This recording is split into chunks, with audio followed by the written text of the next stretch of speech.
Samsaradava nalalita loka Tranaya karuna gana ganatvam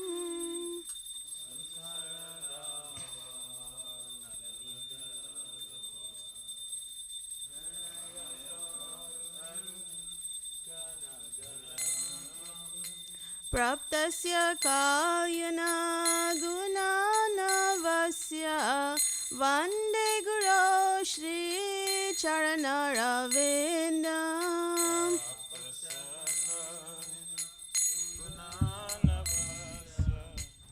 Vande Guru Shri Mahaprabhu Kirtana Nitya Gita Vaditra Madhyan Manasorasena Mahaprabhu Kirtana Nitya Gita Vaditra Madhyan Manasorasena Romancha Kampa Shutaranga Vajo Vande Guru Shri Charanaravinam Romancha Kampa Shutaranga Vajo Vande Guru Shri Charanaravinam Shri Vigrahara Dananityanana Shingarathan Mandira Marjanado Shri Vigrahara Dananityanana Shingarathan Mandira Marjanado Yuktasya Bhaktam Staniyunjatopi Vande Guru Shri Charanaravinam Yuktasya Bhaktam Staniyunjatopi Vande Guru Shri Charanaravinam Chaturvida Shri Bhagavad Prasada Swadana Triptan Haribaksha Sangram Chaturvida Shri Bhagavad Prasada Satana Triptan Harivakta Sangha Kritraiva Triptim Bhajata Sadaiva Vande Guru Shri Charanaravinam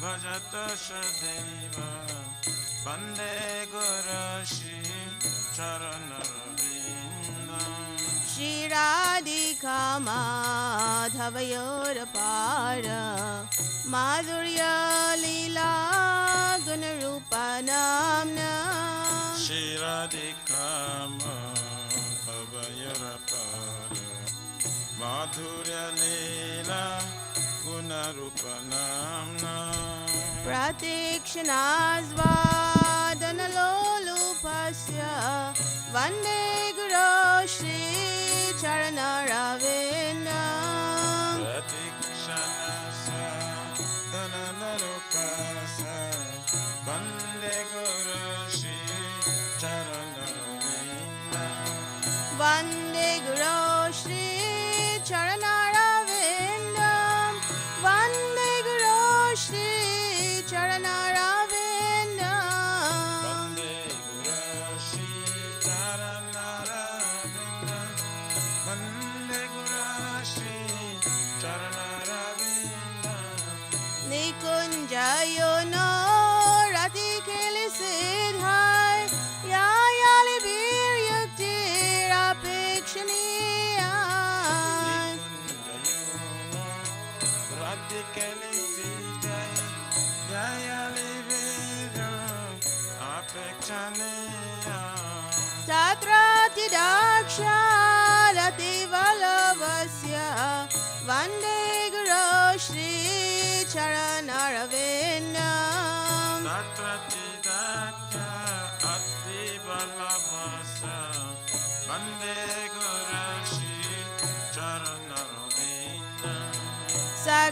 साक्षादरित्वेना समस्तशास्त्रे उक्तस्तथा भाव्यत एव साध्भिः Sakshadharitena samastasashri Udatatthava gataiva sadhi किन्तु प्रबोर्य प्रिय एव तस्य वन्दे गुरो श्रीचरणरविन्दम्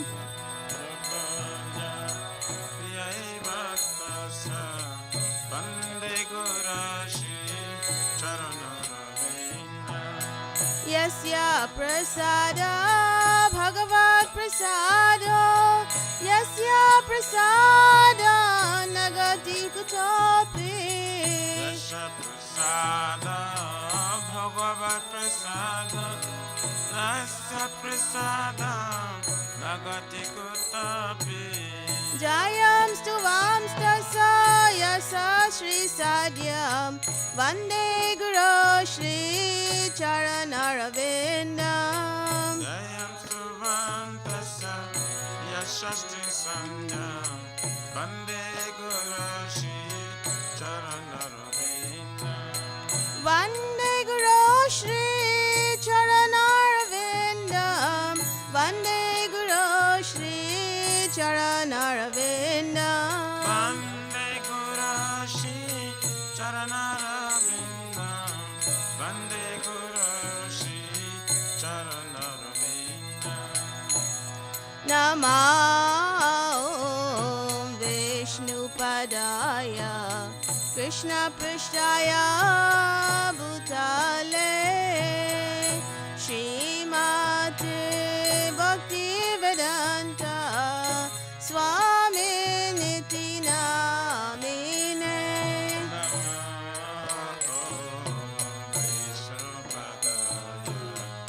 Krishna Prasthaya Bhutale Srimate Bhakti Vedanta Saminite Namine नमस्ते सारस्वते देवे गौरवाणी प्रचारिणे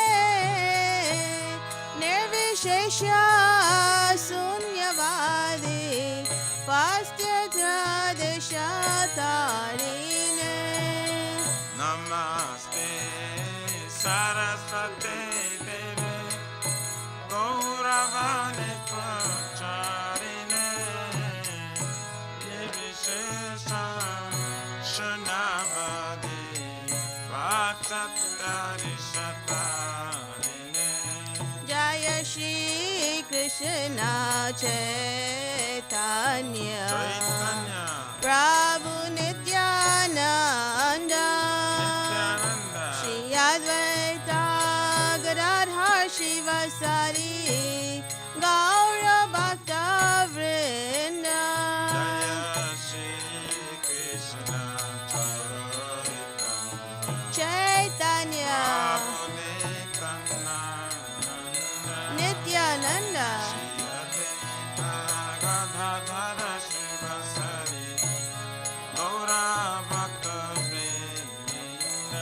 जय श्री कृष्ण चैतन्य प्रभु नित्यानंद श्री अद्वैता गदाधर शिवसारी गौर भक्त वृंद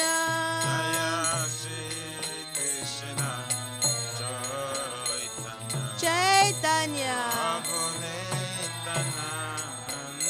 Nityanand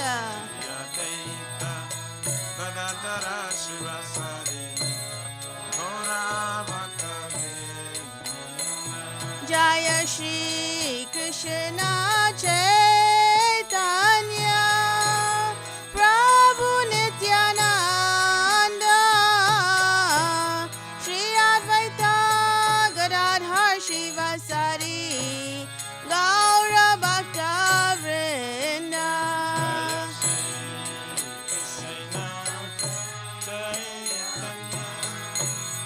Prabhupada Nanda Shri Advaita Gadadhara Shivasari Gaura Bhaktani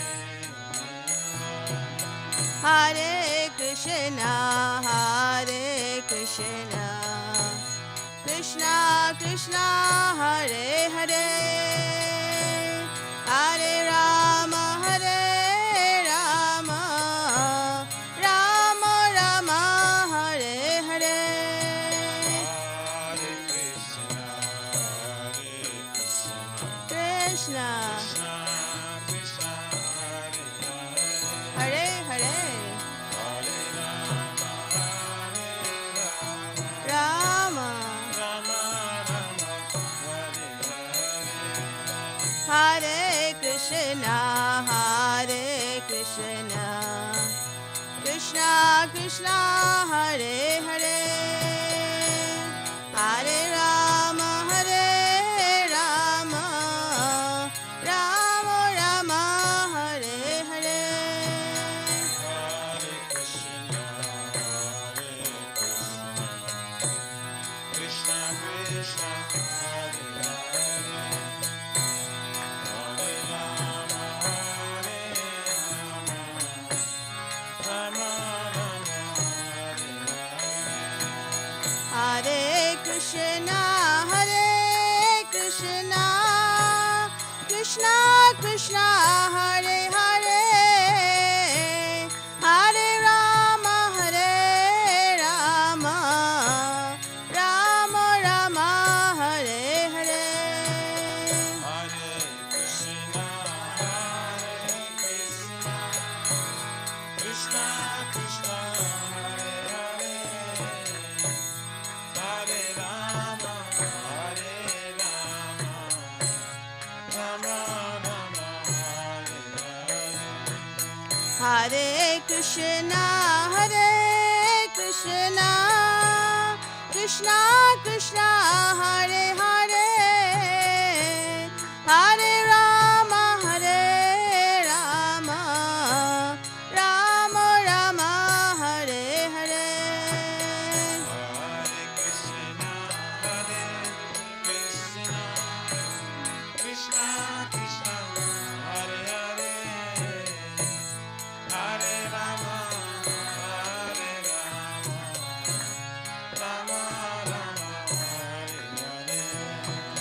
Hare Krishna Krishna Krishna Hare Hare Hare Rama Rama Rama Hare Hare Hare Krishna, Hare Krishna, Krishna Krishna, Hare Hare, Hare Rama, Hare Rama, Rama Rama, Hare Hare. Hare Krishna Krishna Krishna Hare Hare Hare Rama Rama Rama Hare Hare Hare Krishna, Hare Krishna, Krishna Krishna, Hare Hare, Hare Ram, Ram Ram, Hare Hare. Hare Krishna Krishna Krishna Hare Hare Hare Ram Ram Hare Krishna, Hare Krishna, Krishna Krishna, Hare Hare, Hare Ram, Ram Ram, Hare Hare. Hare Krishna Krishna Krishna Hare Hare Hare Ram Ram Ram Hare Hare Hare Krishna, Krishna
Jaya Sitaram, Jaya Sitaram, Sitaram, Jaya Lakshman Hanuman.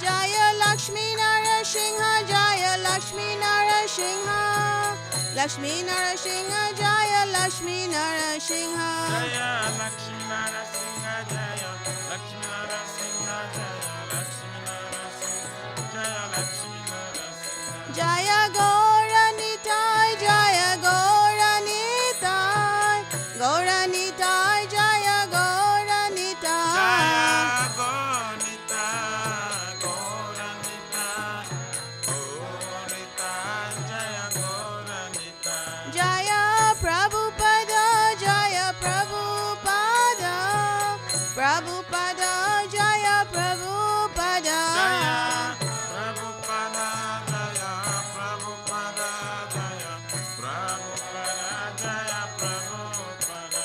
Jaya Gurudeva, Jaya Gurudeva, Gurudeva, Jaya Gurudeva. Jaya Gurudeva, Gurudeva, Gurudeva, Jaya Gurudeva. Nitai Gaura Hari Bol, Hari Bol, Hari Bol, Nitai Gaura Hari Bol. Nitai Gaura Hari Hari Bol, Hari Bol, Hari Bol, Nitai Gaura Hari Bol.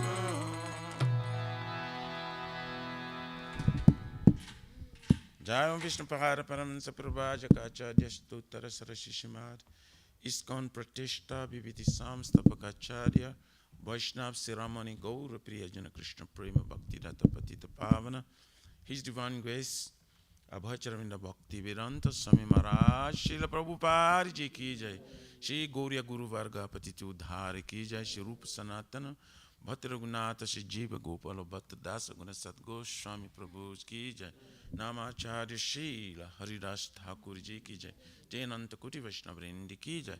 Prem Se Kaho Shri Krishna Chaitanya Prabhu Nityananda Shri Advaita Gadadhar Shivasari Gaura Bhaktavrind Ki Jai. Param Dayal Shri Nityananda Prabhu Ki Jai. Premanama Sankirtaneka Janaka Prema Purushottama Shri Sachinandana Shriman Gauranga Shri Chaitanya Mahaprabhu Gaura Hari Mavrana Avatari Ki Jai. Golokera Pramadhan Hari Nam Sankitan Jaga Ki Jai. Juga Dharma Hare Krishna Mahamantra Ki Jai. Brihat Danga Transcendental Book Distribution Seva Ki Jai.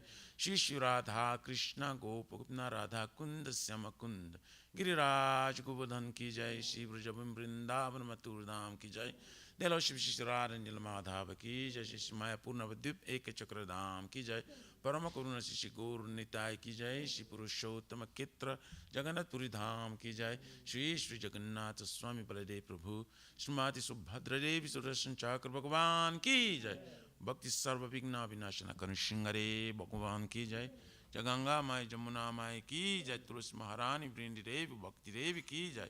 Golo Shri Radharani Ki Shamavita Bhaktavindi Ki Nitai Gaurari Pramanande. All glories to the assembly bodies, all glories to the assembly bodies, all glories to the assembly bodies, glories, glories, Shri Shri Guru, Shri Go.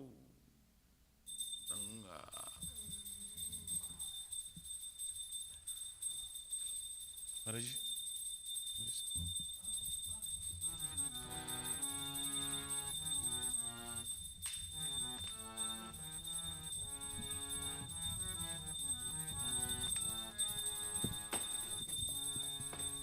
You can hold the mic if you want.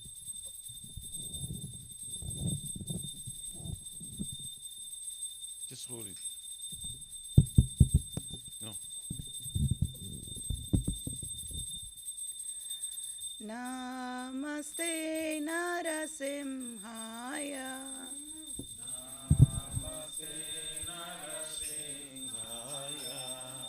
Namaste Narasimhaya.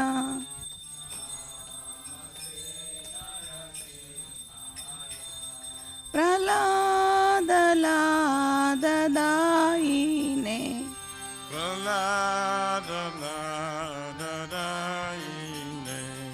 हिरण्यकशिपुर्वक्षः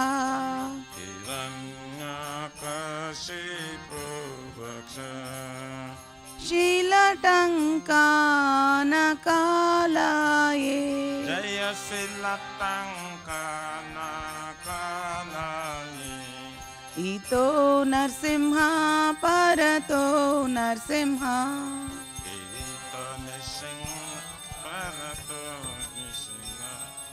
यतो यतो यामि ततो नरसिंह जत जत जामि ततो नृसिंह बाहिर्नरसिंह हृदये नरसिंह बाहिर्नृसिंह हृदये नृसिंह नरसिंहमदिं शरणं प्रपद्ये नरसिंहमदिं शरणं प्रपद्ये तव करकमलवरे नाकाम् अद्भुतशृङ्गां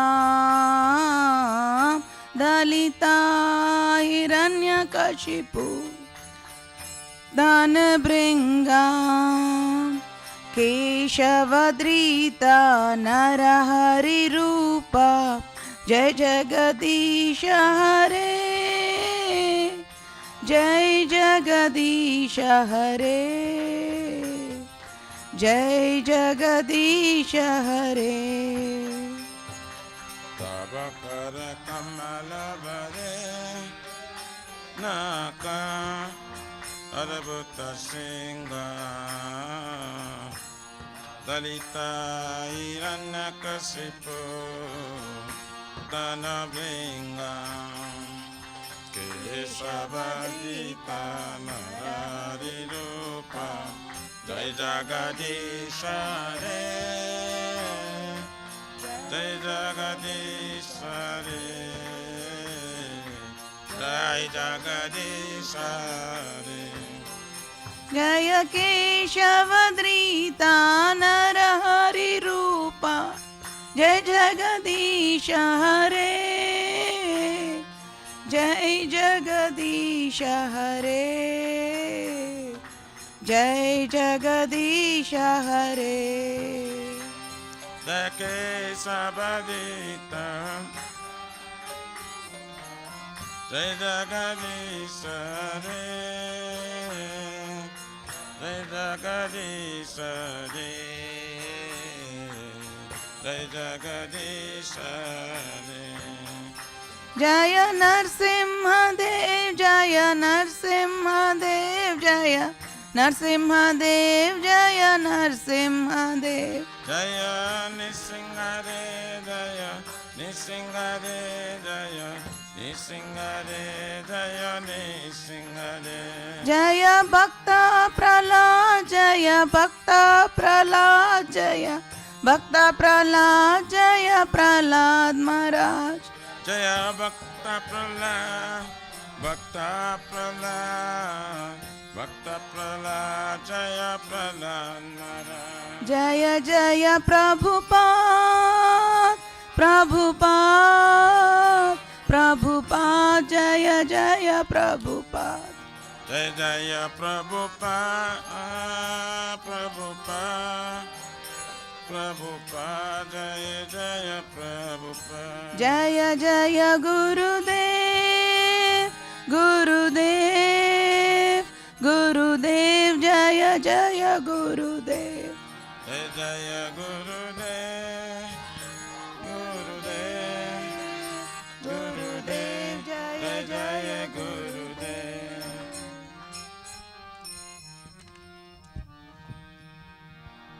जय श्री श्री भक्ति पथ सर्वविघ्न विनाशन कनिष्ठिंगरे भगवान की जय ये भक्त श्रेष्ठ प्रहलाद महाराज की जय निताई गौरी प्रमानंदे श्री वृंदाई तुलसी देवाय प्रियाय केशव सत्य विष्णु भक्ति प्रारे देवी सत्यवताय नमो नमः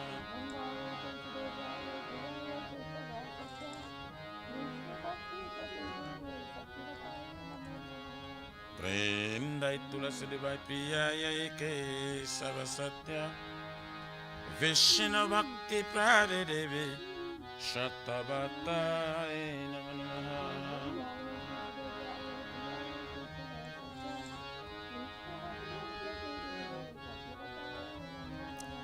वृंदाय तुलसी देवाय प्रियाय के सब सत्य कृष्ण भक्ति प्रादे देवी सतवताय नमो नमः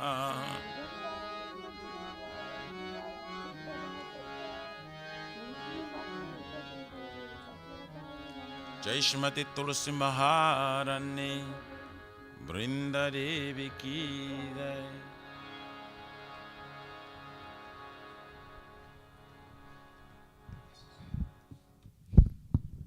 Can you sing with us, please? No? Okay.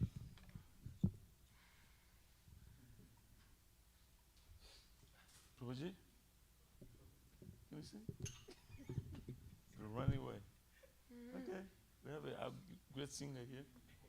Huh? The little one can sing? Okay.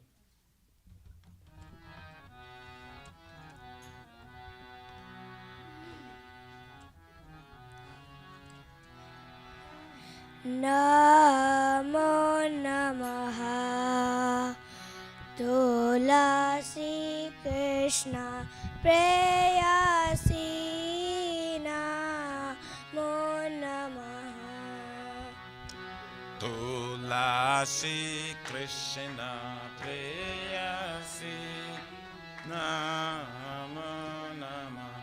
Hold the mic. Tulasi Krishna Preyasi Namo Namaha Tulasi Krishna Preyasi Namo Namaha Radha Krishna Seva Pavo Abhilashi Radha Krishna Seva Pavo Abhilashi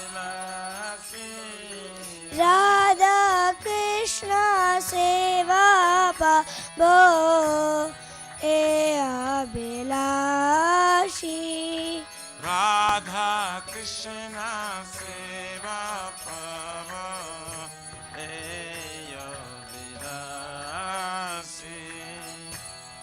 जे तुम्हारा शरण लो तारा वंश पूर्ण हो जे तुम्हारा शरण लय तारा वंश पूर्ण कृपा कोरी करो तारे वृंदावन वासी तुम्हें कृपा करे कर तरे वृंदावन वासी मोरा ये आश विलास कुंज दियो वास मोराए विलास कुंज दियावा नयन हरिभो सदा युगल रूप राशि अमिनायने रेव सदा जुगल रूपरासि ए निवेदन दारो सकीरनुगत कोरो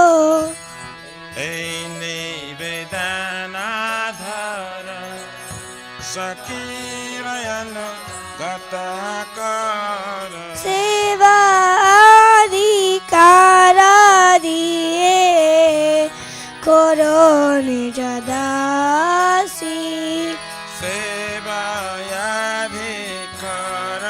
दिए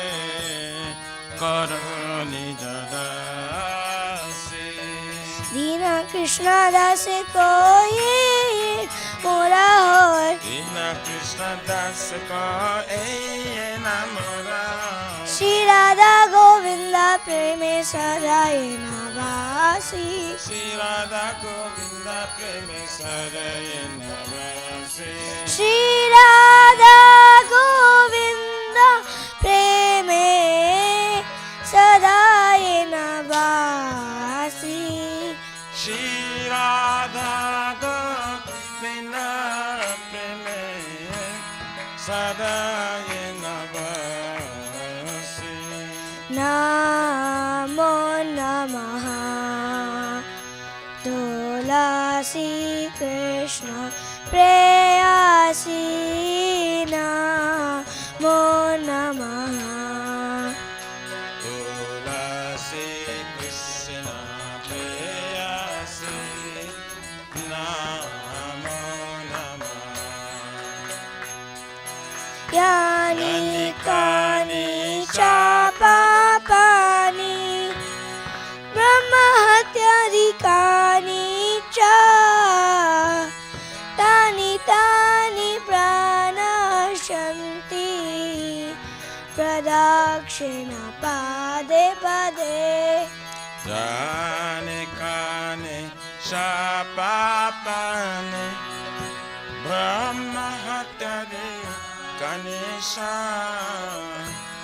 ताने ताने प्रणश्यन्ति प्रदक्षिण पादे पदे यानि कानि च पापानि ब्रह्महत्यादिकानि च तानि तानि प्रणश्यन्ति प्रदक्षिण पादे पदे जाने काने शापापाने ब्रह्म हत्यादि कनिशा तानि तानि प्रणश्यन्ति प्रदक्षिण पादे पदे यानि कानि च पापानि ब्रह्महत्यादिकानि च तानि तानि प्रणश्यन्ति प्रदक्षिण पादे पदे जाने काने शापापाने ब्रह्म हत्यादि कनिशा तानि तानि प्रणश्यन्ति प्रदक्षिण पादे पदे हरे Krishna Krishna Krishna Hare Hare Hare Ram Ram Ram Hare Hare Hare Krishna, Krishna Krishna, Hare Hare, Hare Rama, Rama Rama, Hare Hare. हरे Krishna Krishna Krishna Hare Hare Hare Ram Ram Ram Hare Hare Hare Krishna, Krishna Krishna, Hare Hare, Hare Rama, Rama Rama, Hare Hare. जय तुलसी महारानी जय तुलसी महारानी जय तुलसी महारानी जय तुलसी महारानी जय तुलसी महारानी, जय तुलसी महारानी, तुलसी महारानी, जय तुलसी महारानी. जय वृंदा देवी जय वृंदा देवी जय Jaya Vrinda Devi Jaya Vrinda Devi Jaya Vrinda Devi Jaya Vrinda Devi Jaya Prabhupada, Jaya Prabhupada, Jaya Prabhupada, Jaya Prabhupada. Jaya Prabhupada Prabhupada Prabhupada Jaya Prabhupada Nitya Gaura Hari Bol, Hari Bol, Hari Bol, Nitya Gaura Hari Bol. Nittai Gaura Hari Bol Hari Bol Hari Bol Nittai Gaura Hari Bol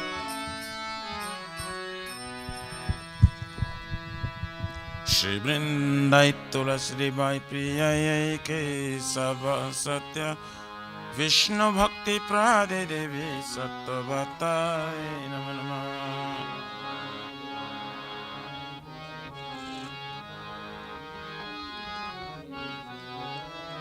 Vrindai Tulasi Bai Priya Ke Sabha Satya Vishnu Bhakti Prade Devi Sattvatai Namo Namah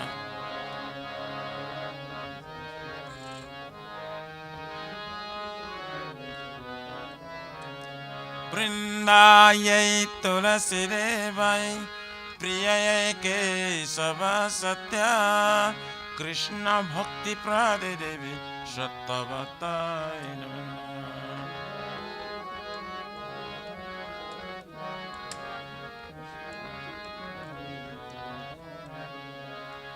Jai Shrimati Tulasi Maharani Vrinda Devi Ki Jai Lord Tulasi, beloved Krishna, I bow before you again and again. My desire to obtain the service of Shri Radha and Krishna. Whoever takes shelter of you, his wishes fulfilled. Bestow your mercy upon him, you make him resident of Vrindavan. My desire is that you also grant me a residence in pleasure groves of Shri Vrindavan Dham. Thus, within my vision, I will always behold the beautiful pastimes of Radha and Krishna. I beg you to make me a follower of Kavadhyams of Raj. Please give me the privilege of devotional service and make me own Med 7. These very fallen and lowly servant Krishna praise. May I always fame in love Shri Radha and Govinda Shri Mati Tulasi Maharani Vrinda Devi Ki Jai.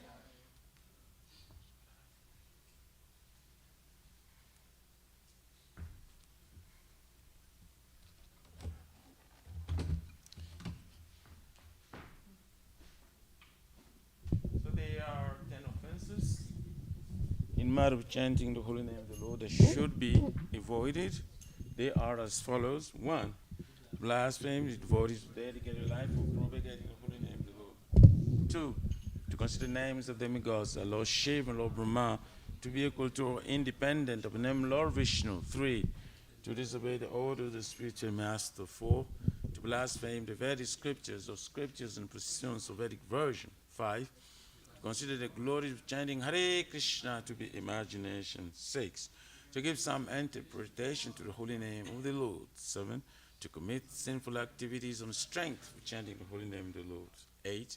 To consider the chanting of Hare Krishna as one of the auspicious ritualistic activities which are offered in Vedas as fruitive activities, karma kanda. 9. To instruct the fearless person about the glories of holy name. And 10. To not have complete faith in chanting the holy names and to maintain material attachments, if not for understanding so many instructions in this matter. It also an offense to be inattentive while chanting. Every devotee who claims to be Vaishnava must carefully guard against these 10 offenses in order to quickly achieve the desired success.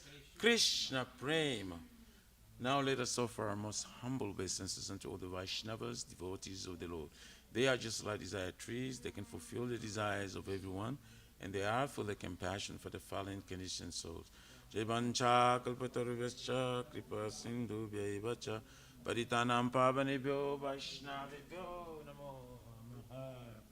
Jai Ananta Koti Vaishnavrinda ki jai. Shri Chaitanya Mahaprabhu Sikhastakam ki jai.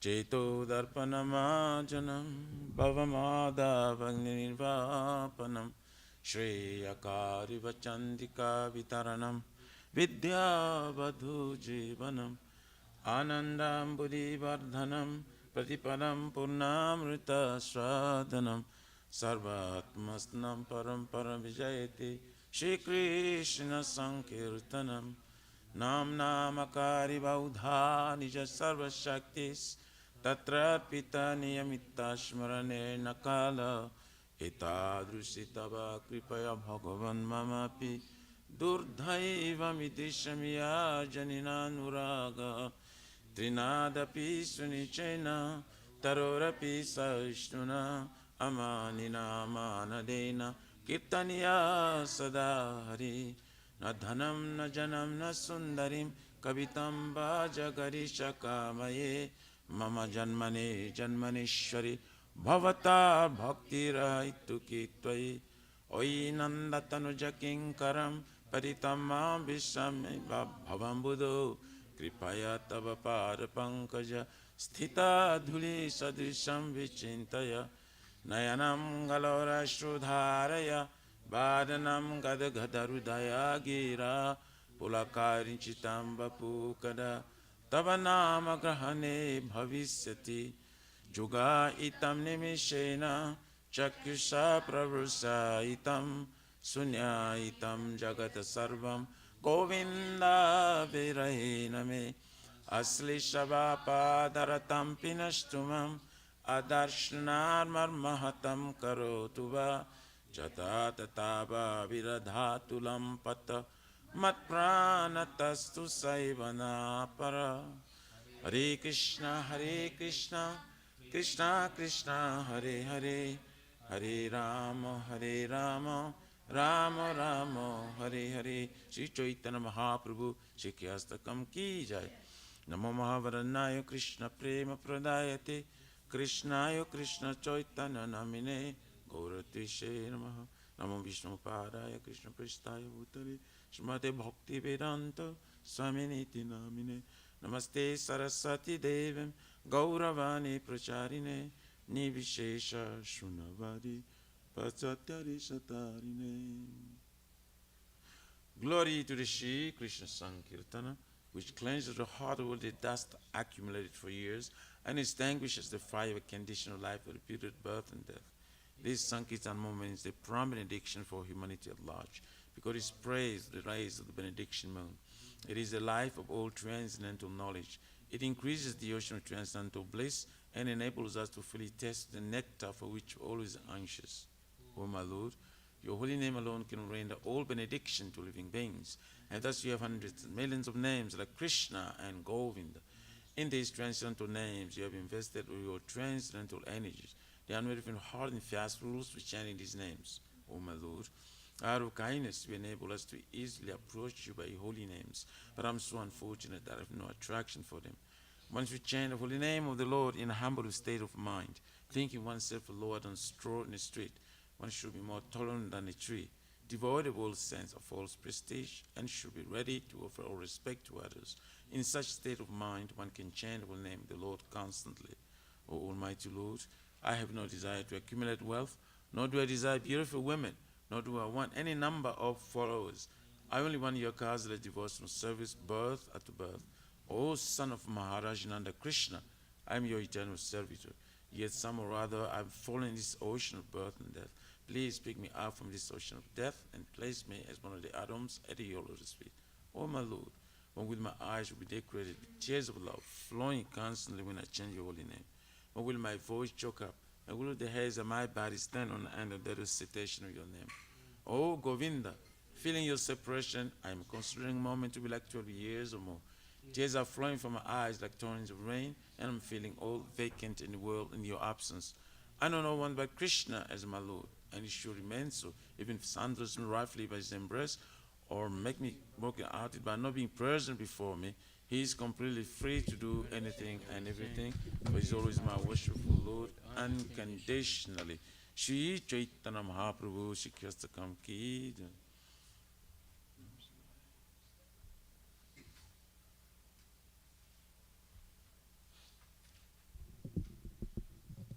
Shri Guru Vandan Mangal Charan ki. Om Jnana-timirandasya Jnananjana Salakaya Chakshurumilitam Jena Tasmai Shri Gurave Namo Shri Chaitanya Manovistam Stapitam Jena Bhutale Swayam Rupa Kadamayam Dadati Swaparantikam Bandeham Shri Guru Shri Jotapadakkamalam Shri Gurun Vaishnavam Cha Shri Rupam Sagrajatam Sahagana Raghunatavintam Tam Sajivam Sadvaitam Savadutam Parijana Sahitam Krishna Chaitanya Devam Shri Radha Krishna Padan Sahagana Lalita Shri Vishakambitam Cha Nama Om Vishnu Padayo Krishna Prestaya Bhutale Srimati Bhakti Vedanta Swaminiti Namine Namaste Saraswati Devim Gauravani Pracharine Nivishesha Shunnavadi Pasatyarishatarine Nama Om Vishnu Padaya Krishna Prestaya Bhutale Srimati Bhakti Siddhanta Saraswati Tinamine Shiva Shavanavi Devi Daitaya Kripabdaye Krishna Sambandha Vijnana Dayane Prabhave Namaha Madhur Ujjwala Premadhya Shirupanuga Bhaktita Shri Gora Karuna Shakti Vigrahaya Namostute Namaste Gauravani Shimurtaye Dinatarine Rupanuga Virudapa Apasiddhanta Dvantaharine Namo Gora Kishoraya Sakshavairagya Murtaye Vipralambara Sambhude Padambujayate Namaha Namo Bhakti Vinodaya Satchitananda Namine Gora Shakti Swarupaya Rupanuga Varayate Gora Vir Bhava Pumestvam Nirdeshta Sajjana Priya Vaishnava Sarvabhuma Sri Jagannathayate Namaha Manchakalpatarabhyascha Kripa Sindhubhye Vacha Patitanam Pavanebhyo Vaishnavebhyo Namo Namaha Namo Mahavadanyaya Krishna Pramapadayate Krishna Krishna Chaitanya Namne Guru Chuse Namaha Panchatattvatmakam Krishnam Bhaktarupa Swarupakam Bhaktavataram Bhaktakyam Namami Bhakta Shaktikam Hey Krishna Karuna Sindhu Dinabandhu Jagatpate Gopisha Gopika Kanta Radha Kanta Namostute Jayatam Gati Matsarva Swapadam Bhujo Radha Madanamo Nauna Divyad Vindaranya Kalpadumadha Shima Ratnagara Simasnastito Shima Radha Shila Govinda Devo Prastadi Vihisevimana Smarami Shima Rasa Rasaram Bivam Sevata Tatastita Karsan Venus Vanir Govir Govinatak Striyestuna Tapta Kanchana Gorangiradi Vrindavanishwari Vishwabhanu Sute Devi Pranamami Haripiye Jai Shri Krishna Chaitanya Prabhu Nityananda Shri Advaita Gadadhar Srivasadi Gaura Bhaktivinoda Hare Krishna Krishna Krishna Hare Hare Hare Rama Rama Rama Hare Hare Tagore Premanandi Ki Jai Srimad Bhagavatam Grantaraj Ki Jai Om Namo Bhagavate Vasudevaya Om Namo Bhagavate Vasudevaya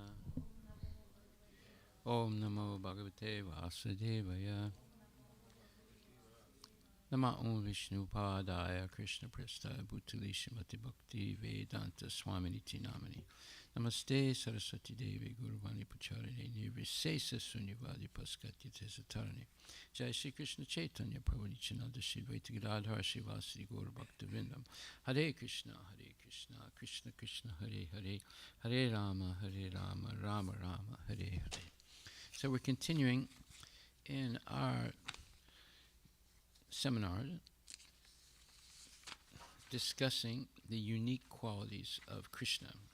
If you understand this, you will become Krishna conscious. If you don't understand it, you'll remain in the material world. So that's why we're studying this exhaustively until the new year. So, yesterday we began talking about some of the unique qualities of Krishna. That was a homework also that our children did on the weekend. And the one verse that is most important is Aham Sarvasya Prabhavo Matak Sarvam Pravartate Iti Matva Bhajante Mam Buddhabhava Samanvitaha. So that's 10th chapter, 8th verse. We went over this yesterday. And this is it says, I am the source of all spiritual and material worlds. Everything emanates from me, the wise who perfectly know this, engage in my devotional service and worship me with all their hearts. So when you know that Krishna is the source of everything material and spiritual, and you're sure about that. Now, to become sure about that takes a long time for most people because of all the baggage we are carrying from previous lives. And therefore, people are reluctant to know about Krishna. Very few people are really interested in the subject. And the subject is so impelling that once you get a taste for it, you lose your taste for mundane subjects. But that doesn't happen easily because we're surrounded by the material nature and we're always attracted to nonsense things in it. And of course, we have difficulty controlling our own senses and mind.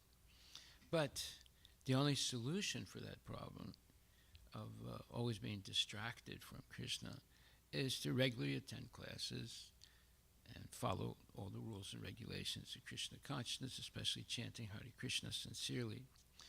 And waking up early, waking up late is a symptom of a person who is on a very bad track.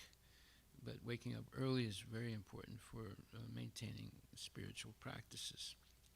So when you know this one verse, 10th chapter, 8th verse, and you're convinced about it, then, as it says, the wise who perfectly know this engage in my devotional service and worship me with all their hearts. So that's the symptom that one has begun to really understand the uniqueness of Krishna.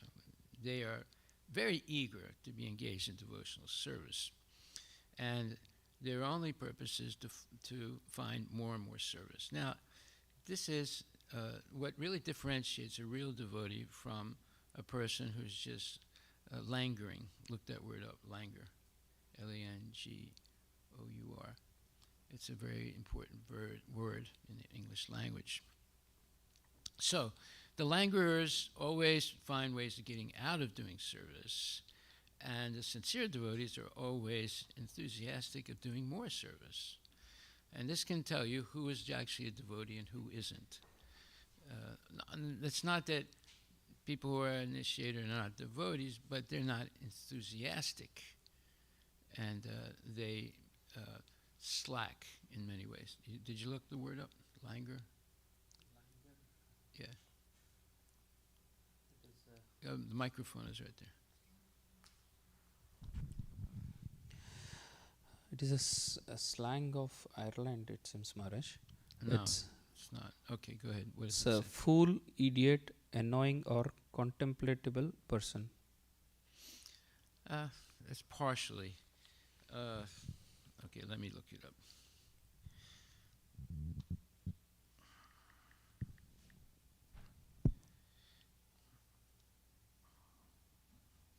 One second.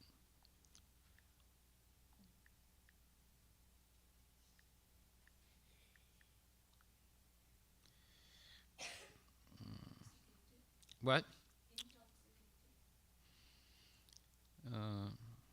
Yes.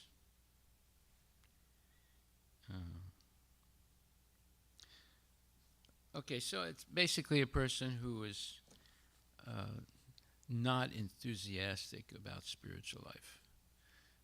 They might be engaged in some things that are spiritual, but they're not really enthusiastic about going beyond what's called their comfort zone. And okay, so now look up languish. That's probably why we're not getting the right definition. Languish, L-A-N-G-U-I-S-H.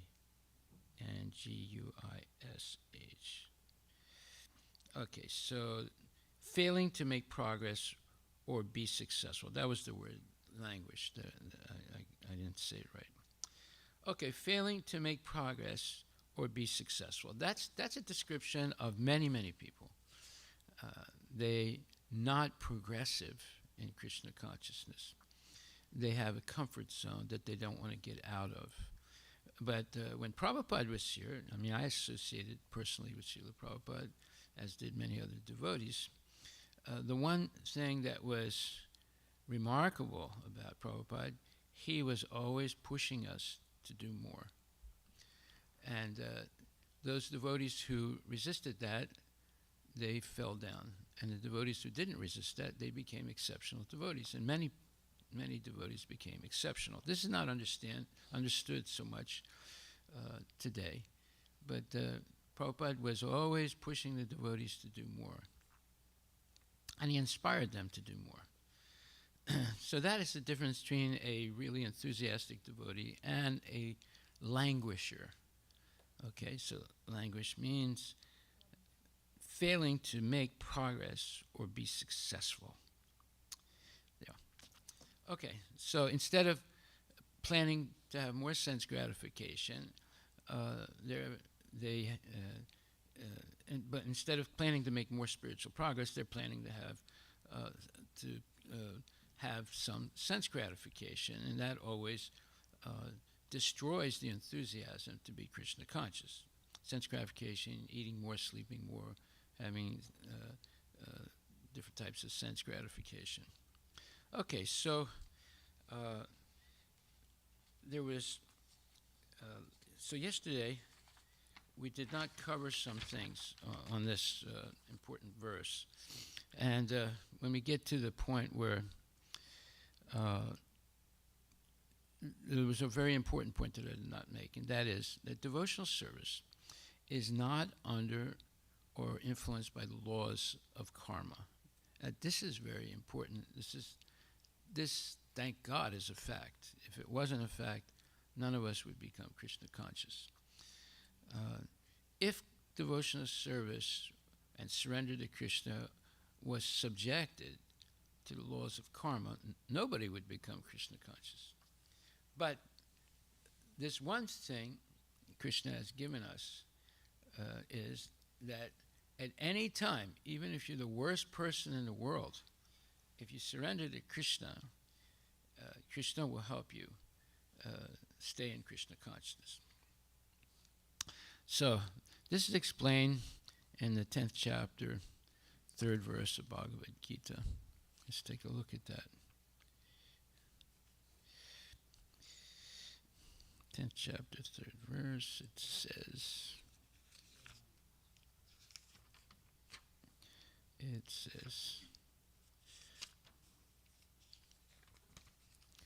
right, Yomam ajam anadim cha vetiloka sanat maheshwaram asamudha chamart yesu sarvapapai pramuchyate. He who knows me as the unborn, as the beginningless, as the supreme Lord of all the worlds, he only, undiluted among men, is freed from all sins. This is a beautiful verse, but it's all predicated on, remember the word predicated that we studied yesterday or the day before. It's predicated on the fact that a person becomes surrendered to the Lord. If you're not surrendered to the Lord, then the progressive process does not take place. So who surrenders to the Lord? Well, Arjuna surrendered to the Lord. He accepted him as a spiritual master. When you accept a spiritual master, it's a step forward toward being surrendered to the Lord, because a bona fide spiritual master will teach you who Krishna actually is and how you can please the Lord. That's what we're teaching in this temple. How many people understand that? Very few. And that's explained also in the Bhagavad Gita. Manusyanam sahasresu kaschit jatati siddhaye jatamapi siddhanam kaschit mam veti tattvataha. Out of many, many thousands of people, one may attempt to perfect themselves in Krishna consciousness, and out of many millions of people who become Krishna conscious, only one will know me in truth. So it's a rare thing for people to become Krishna conscious, completely Krishna conscious. So in this verse, the unique qualities of Krishna in the purport are explained. So let's read this. There's at least 20 unique qualities of Krishna mentioned in the purport. Number one, Krishna is distinct from the living entities who are described in the second chapter. So, in the second chapter, it says that everybody on the battlefield of Kurukshetra, but meaning all living entities, are eternal. Krishna is eternal, the jiva is eternal. And so that establishes the eternality of the individuality of all the living entities. This is something that the Mayavadis reject. So that's a major difference between Mayavad philosophy and Krishna conscious philosophy. So it says the Lord is different from the living entities who are taking birth and dying due to material attachment. The conditioned souls are changing their bodies, but his body is not conditioned. But his body is not changeable. Even when he comes to this material world, he comes at the same unborn, as the same unborn. Therefore, in the fourth chapter, it is said that the Lord, by his internal potency, is not under the inferior material energy, but is always in the superior energy. So there's 2 points made here. One, that is, that the conditioned souls are changing their bodies, but Krishna's body is never changing. Even when he comes into the material world, he comes as the same unborn. Therefore, in the fourth chapter, it is said that the Lord, by his internal potency, is not under the inferior material energy, but is always in the spiritual energy. So 2 points are made there. First of all, that his body is never changing. And secondly, when he does appear in this world, it's not under the influence of the modes of material nature like you and me. Right? The third unique quality of Krishna. In this verse, the words Veti Loka Maheshwaram indicate that one should know that Lord Krishna is the supreme proprietor of the planetary systems of the universe. Okay, that means that he owns everything, that we don't own anything, not even our own body. Our body also belongs to Krishna. If we understand that, then we try to use everything in the service of the Lord. So that is very important symptom that we've begun to understand Krishna consciousness. Then, number 4, he was existing before the creation, and he is different from his creation. All the demigods were created within this material world, but as far as Krishna is concerned, it is said that he is not created. Therefore, Krishna is different even from the great demigods like Brahma and Shiva. And because he is the creator of Brahma and Shiva and all other demigods, he is the supreme person of all planets. Well, these are 4 points now that are uniquely related to Krishna and nobody else. Right? So these are the things that we have to learn if you want to be able to preach successfully. Number 5, Sri Krishna is therefore different from everything that is created, and anyone who knows him as such immediately becomes liberated from all sinful reactions. Well, that's what this verse is saying. He who knows me as the unborn, as the beginningless, as the supreme Lord of all the worlds, he only, undiluted among men, is freed from all sins. So, sarva papai pramuchyate. You want to be freed from all sins. That's the whole purpose of Bhagavad Gita. That's the whole purpose of Krishna consciousness, to be free of all sins. Because until we're free of all sins, we will not be able to engage in devotional service. And this is explained in the 7th chapter. Yesam tvantagatam papam jananam puya karmanam te dvandvan mohanir mukta bhajante mam dhritarataha, the 7th chapter, 28th verse of Bhagavad Gita. So, and that's a very important verse if you want to become Krishna conscious. To understand that we have to be free of sinful reactions or our karma from previous life, whether good karma or bad karma. Now, that brings up another interesting point. We'll just uh, go off subject a little bit and come back. It's important to understand that there is nothing really auspicious in the material world. Now, that's very difficult for people to understand, but it's a fact. This is explained also in the Bhagavad Gita. We think of things auspicious and inauspicious, but actually, everything is inauspicious in the material world. Why? Well, what did we just hear? We heard that people stay in the material world because of material attachment. So any attachment, any kind of material attachment, will keep us from becoming liberated from the cycle of birth and death. So that means that anything in the material world is actually inauspicious, except for one thing, and that is Krishna consciousness. That is always auspicious. But everything else is inauspicious.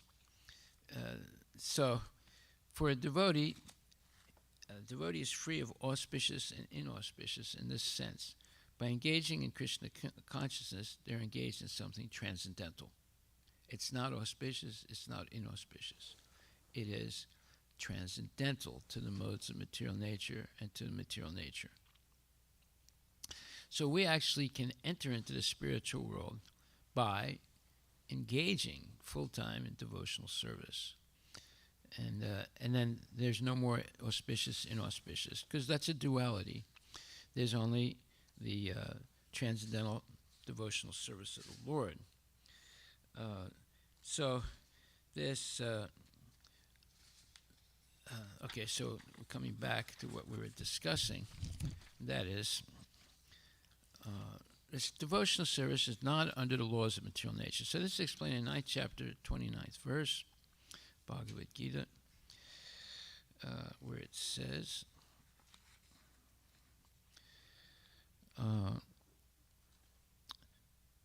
the Supreme Lord becomes the devotee of his devotees. If a reciprocal relationship is not present between the devotees and the Lord, then there's no personal philosophy. In the impersonal philosophy, there is no reciprocation between the Supreme and the living entity. But in the personalist philosophy, there is. The example is often given that the Lord is like a desire tree, and whatever one wants from this desire tree, the Lord supplies. But here the explanation is more complete. The Lord is here stated to be partial to the devotees. This is the manifestation of the Lord's special mercy to the devotees.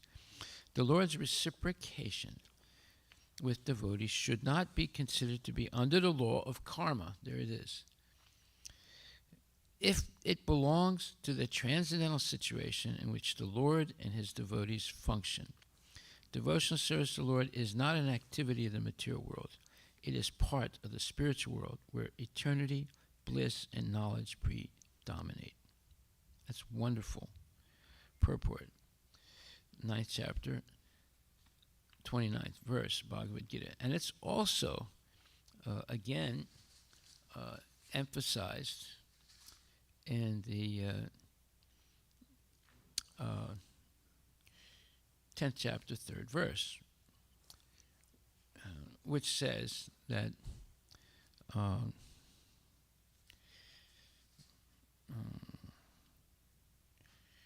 okay, so we'll go through the other unique points about Krishna, and we'll encounter this point. So we covered 4 of the unique qualities of the Lord.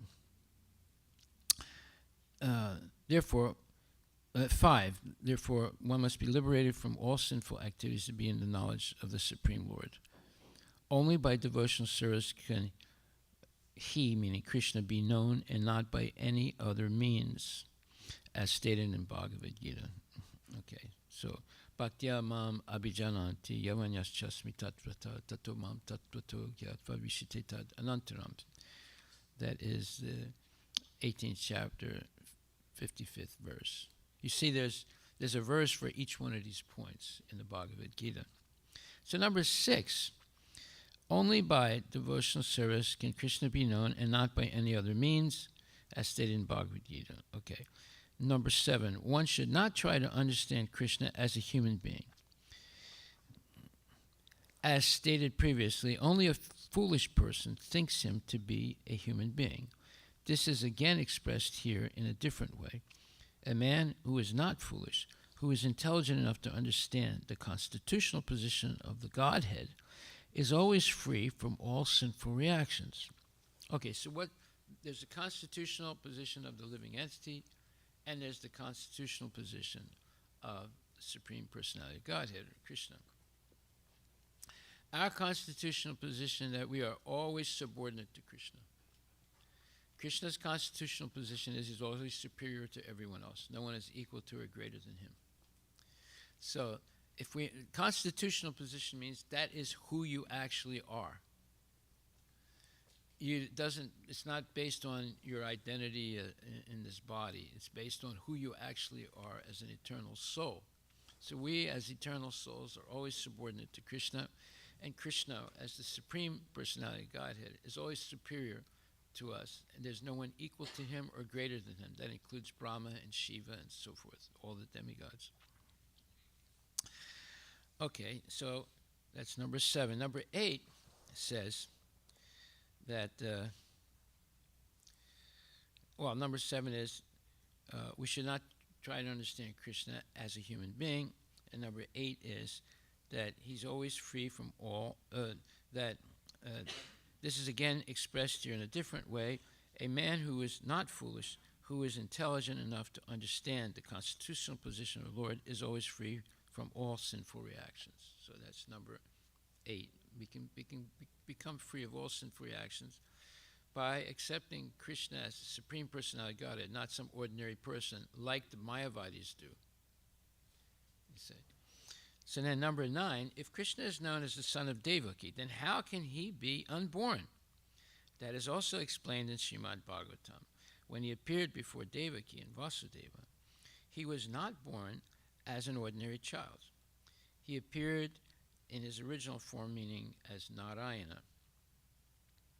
And then he transformed himself into an ordinary child. Now, there's a mystery about this. Okay, so this is explained earlier in the Bhagavad Gita. So you can get confused by reading that, because it says he appears then as an ordinary child, and he appeared first in his original form. What does that mean? He appeared first with 4 arms in the form of Narayana. And why? Because that convinced Devaki and Vasudeva that he was the Supreme Personality of Godhead. But then both of them panicked, especially Devaki, because she thought, oh, now Kamsa will definitely kill this child, because he's appearing here like Narayana with 4 arms. So then she prayed, please, God, for her God is Narayana, please change this form into one of an ordinary child. Little did she know that the 2-armed form of Krishna is the source of Narayana and the transcendental original form of the Lord, the Shamsundar form. But she doesn't know that. Why? Because for her to act like the mother of Krishna, she cannot accept that Krishna is God. Otherwise, she cannot relate to him intimately, like tying him up, scolding him, and so forth. She would not be able to do that. You can't do that with Narayana. It's impossible. You can only worship Narayana with awe and respect, awe and reverence. But Krishna you can worship intimately. It means that all those rules of awe and reverence break down, and there's only ecstatic love of the Lord, which requires to have an intimate relationship with the Lord. So as soon as you get to the parental and conjugal rasas, they are very intimate. And you cannot have a relationship like that with Narayana. Okay, So then, earlier on in the fourth chapter, let's see what it says. Earlier on in the Bhagavad Gita, fourth chapter, verse number.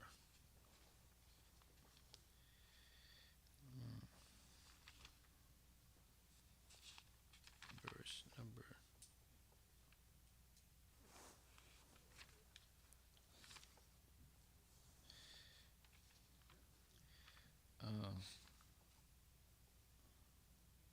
Okay, getting into verse number 3 or 4.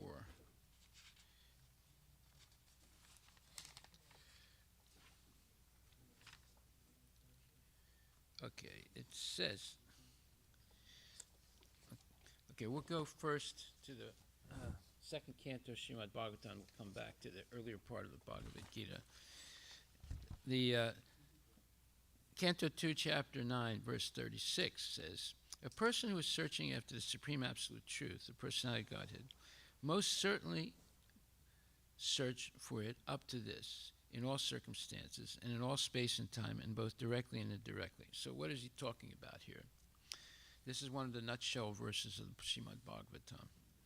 In the purport, Prabhupada says, to unfold the mystery of Bhakti Yoga, as it is explained in the previous verse, is the ultimate stage of all inquiries, or the highest objective for the inquisitive. So in other words, there's something very mysterious about Bhakti Yoga. Everyone is searching after self-realization in different ways, by Karma Yoga, by Jnana Yoga, by Dhyana Yoga, and Raja Yoga or Bhakti Yoga, etc. To engage in self-realization is the responsibility of every living entity developed in consciousness. One who is developed in consciousness certainly makes inquiries into the mystery of the self, of the cosmic situation, and of the problems of life in all spheres and fields, social, political, economic, cultural, religious, moral, etc. And in their different branches. But here the goal of all such inquiries is explained. The Vedanta Sutra philosophy begins with this inquiry about life, and the Bhagavatam answers such inquiries up to this point, or the mystery of all inquiries. Lord Brahma wanted to be perfectly educated by the personality of Godhead, and here is the answer by the Lord, finished in 4 nutshell verses, from Aham Eva to this verse, Etavad Eva. This is the end of all self-realization processes. Men do not know that the ultimate goal of life is Vishnu, or the Supreme Personality of Godhead, due to being bewildered by the glaring reflection in the darkness. And as such, everyone is entering into the darkest region of material existence, driven by the uncontrolled senses. Okay. So again, he's starting to mention these mysterious things, like the being bewildered by the glaring reflection in the darkness. And as such, everyone is entering into the darkest region of material existence, driven by the uncontrolled senses. The whole material existence has sprung up because of sense gratification, desires based principally on the sex desire. And the result, so it's saying, the whole material existence, the whole material world, the whole universe, and all the universes have sprung up, have been created because of sense gratification, desires based principally on the sex desire. And the result is that in spite of all advancement of knowledge, the final goal of all the activities of the living entities is sense gratification. In other words, after all the scientific inventions that have been made, all the industrial products that have been produced, all the attempts to go to the moon and to Mars, and all the AI and the artificial intelligence, after all of that, still the goal is sense gratification. Now let's discuss this point because it's very important. Would you accept this point?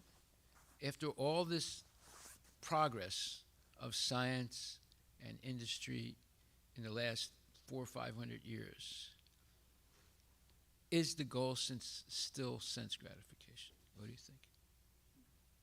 Yeah. I mean, at work, when you're working with your coworkers, what do they talk about? Huh? Give him the microphone. Give Prabhuji the microphone. Huh? Capitalism or science. Okay, capitalism means making money, Money. or science meaning more inventions and more, let's say, gadgets and things, right? That's good. And it's all for sense gratification. Right? So this is a huge point. We should think about it. Prabhu, what would you say? You work in a company, right?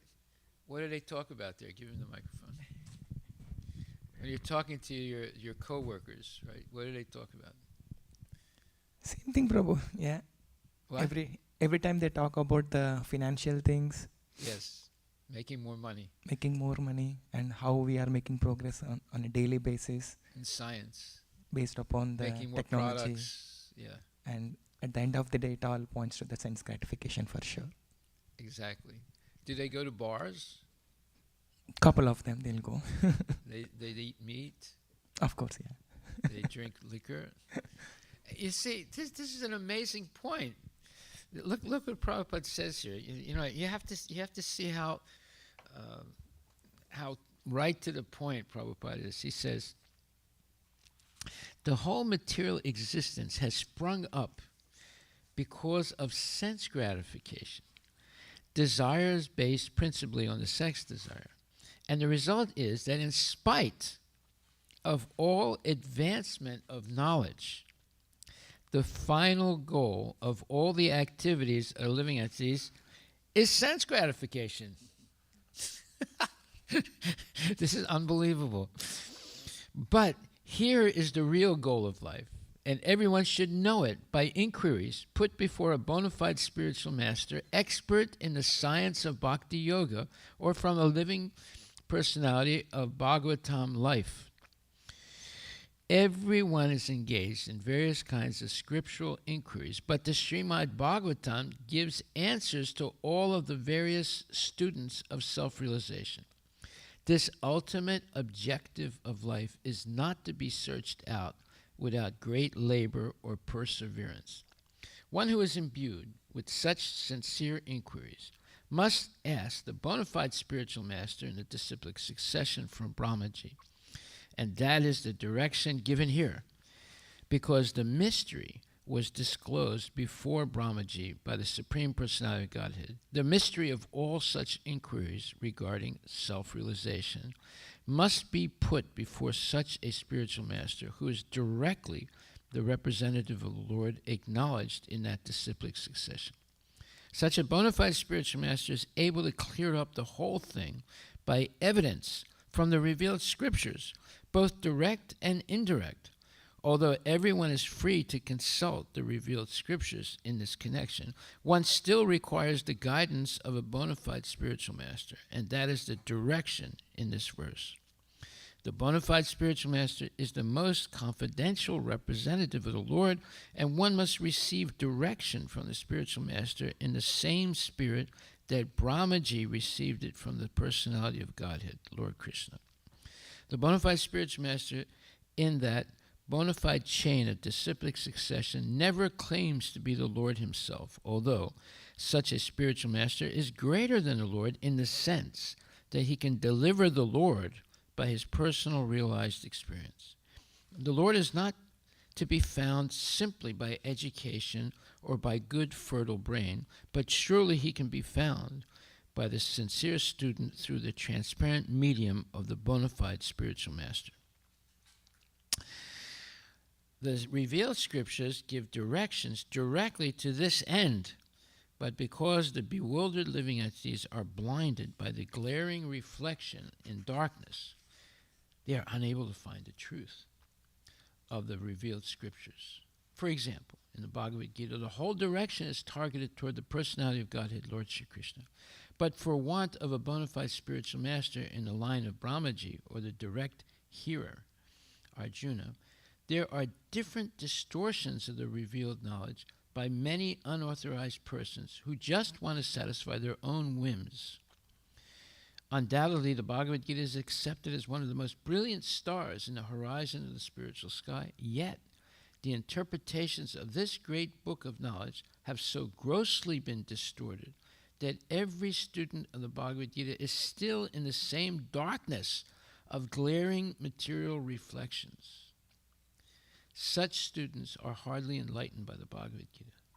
In the Gita, practically, the same instruction is imparted as in the 4 prime verses of the Bhagavatam, but due to wrong and fashionable interpretations by unauthorized persons, one cannot reach the ultimate conclusion.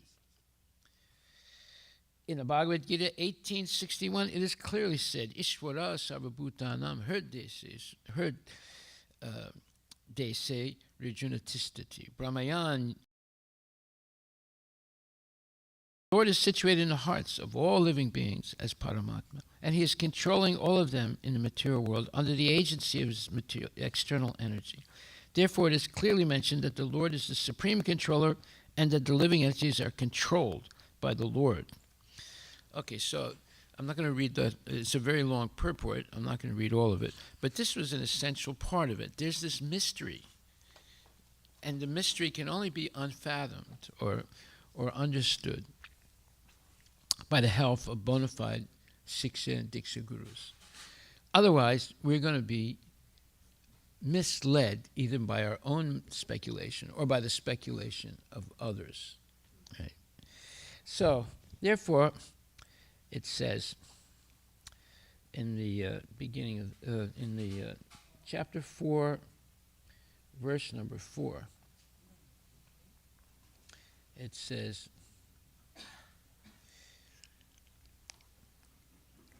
Arjuna put this question before Krishna so that he himself could speak authoritatively.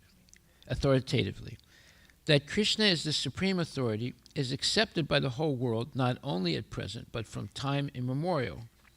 And the demons alone reject him. Well, there's a lot of demons today, so it looks like everybody's rejecting him. But that was not the case previously. Anyway, since Krishna is the authority accepted by all, Arjuna put this question before him in order that Krishna would describe himself without being depicted by the demons, who always try to distort Krishna in a way understandable to the demons and their followers.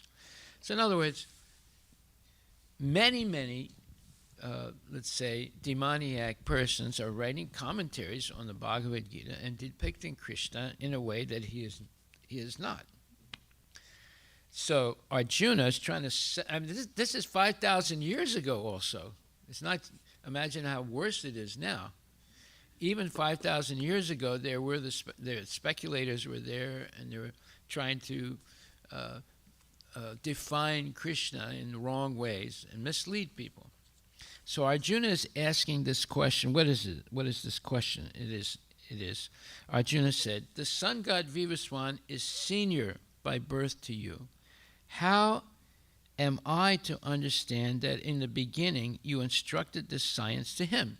So at this point, on the battlefield of Kurukshetra, Krishna seems to be 125 years old. How does Arjuna know that? Because he's in the same family as the Lord. So he knows when the Lord appeared in front of Vasudeva and Devaki. Right? But yet the Lord is telling him, look, you and I have both passed many lifetimes. I can remember them all. You can't. And I originally instructed this Bhagavad Gita to Vivaswan millions of years ago. It's about 140 million years ago. So Arjuna, to dispel any doubt about this, so he says, look, the sun god Vivaswan is senior by birth to you. How am I to understand that in the beginning you instructed this science to him? When it looks like you're only 125 years old right now. I mean, even though he was 125 years old, he still appeared very young. because he doesn't get old. So, therefore, it says, it is necessary that everyone, for his own earnest, know the science of Krishna. Therefore, when Krishna himself speaks about himself, it is auspicious for all the worlds. Well, that's what Bhagavad Gita is. Krishna is speaking about himself. Who else could be a greater authority on Krishna than Krishna himself? Right? So if you want to get the truth from the horse's mouth, that's a saying in English. Look up the horse's mouth. If you want to get the real deal, you have to listen to what Krishna says about himself. Who knows Krishna better than Krishna himself? What does it say? The horse's mouth? Huh? From the person directly. Wait a minute, get the microphone. Go ahead. From the person directly concerned or another authoritative source. So the horse's mouth, it's a saying in English that means you're getting the information from the authority that really knows what is right and what is wrong. Right? Okay. So it says, to the demons, therefore, when Krishna himself speaks about himself, it is auspicious for all the worlds. To the demons, such explanations by Krishna himself may appear to be strange, because the demons always study Krishna from their own standpoint. But those who are devotees heartily welcome the statements of Krishna when they are spoken by Krishna himself. The devotees will always worship such authoritative statements of Krishna because they are always eager to know more and more about him. The atheists who consider Krishna an ordinary man may, in this way, come to know that Krishna is superhuman, that he is Satchitananda Vigraha, the eternal form of bliss and knowledge, and that he is transcendental, and that he is above the domination of the modes of material nature and above the influence of time and space. A devotee of Krishna like Arjuna is undoubtedly above any misunderstanding of the transcendental position of Krishna. Arjuna's putting this question before the Lord is simply an attempt by the devotee to defy the atheistic attitude of persons who consider Krishna to be an ordinary human being, subject to the modes of material nature. It's an amazing purport. It's 4th chapter, 4th verse. Then, again, in the 5th chapter, 5th verse, there's more information in this way.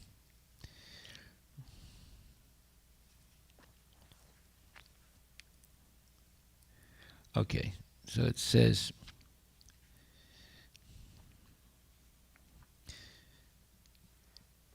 a living entity, however great he may be in a material estimation, can never equal the Supreme Lord Krishna. Anyone who is a constant companion of the Lord, like Arjuna, is certainly a liberated person, but he cannot be equal to the Lord. The Lord is described in Brahma Samhita as Achyuta, infallible, meaning he never makes any mistakes, which means that he never forgets himself, even though he is in the material contact.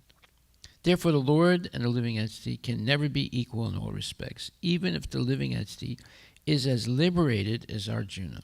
Although Arjuna is a devotee of the Lord, he sometimes forgets the nature of the Lord, but by the divine grace, a devotee can at once understand the infallible condition of the Lord, whereas a non-devotee or demon cannot understand this transcendental nature. Consequently, these descriptions in the Gita cannot be understood by demoniac brains. Krishna remembered acts which were performed by him millions of years before, but Arjuna could not, despite the fact that both Krishna and Arjuna are eternal in nature. We may also note herein that a living entity forgets everything due to his change of body, but the Lord remembers because he does not change his Satchitananda body. He is Advaita, which means there is no distinction between his body and himself. So that's real Advaita, not the phony Advaita of the Mayavadis. Everything in relation to him is spirit, whereas the conditional soul is different from his material body. And because the Lord's body and self are identical, his position is always different from that of the ordinary living entity, even when he descends to the material platform. The demons cannot adjust themselves to this transcendental nature of the Lord, which the Lord himself explains in the following verse. This is now 4th chapter, 6th verse.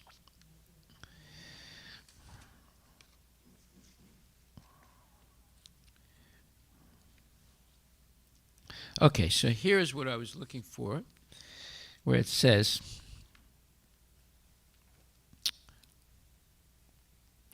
and because Lord, and this is in the 4th chapter, 6th verse, and because Lord Krishna's appearance and disappearance are completely different from that of any ordinary common living entity, it is evident that he is eternal, blissful knowledge by his internal potency, and he's never contaminated by material nature.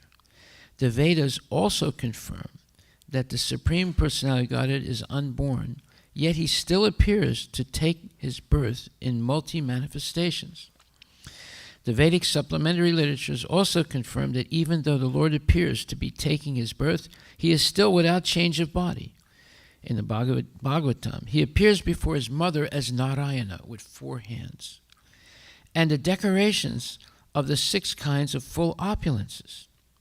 His appearance in his original eternal form is his causeless mercy, bestowed upon living entities so that they can concentrate on the Supreme Lord as he is, and not on mental concoctions or imaginations, which the impersonalist wrongly thinks the Lord's forms to be. The word Maya or Atma Maya refers to the Lord's causeless mercy according to the Vishwakosha dictionary. All right, so the main point is he appears first as Narayana. And that convinces Devaki that he's the Supreme Personality of Godhead, as was prophesied. The prophecy was that the 8th child would be God himself. And that's the one Kamsa wants to kill. So she freaks out and she prays, please, please don't appear like this. Just appear like an ordinary child. Then Krishna changes from his 4-armed form to his 2-armed original form. Now, she doesn't know that's the original form of Krishna. There's a mystery here. See, there's a lot of mysterious things going on. But it is, although he appears like an ordinary child, but very quickly he demonstrates he's not an ordinary child by doing these unimaginable things for a little baby. A little baby kills this gigantic cart demon and destroys the cart, which is full of all kinds of merchandise. It's very heavy. But with his little baby leg, he just kicks it, boom, the whole thing blows up and the demon dies. And then later on, he lifts up Govardhan Hill, or it's not a hill, it's a mountain, with his pinky, and he's only 7 years old. And a lot of other things happen when he's still not even 5 or 7, even before that. So he looks like an ordinary child, but he's not an ordinary child. He still is the Supreme Personality of Godhead with all his potencies. This is a mystery. Do you know any little child that can lift a mountain?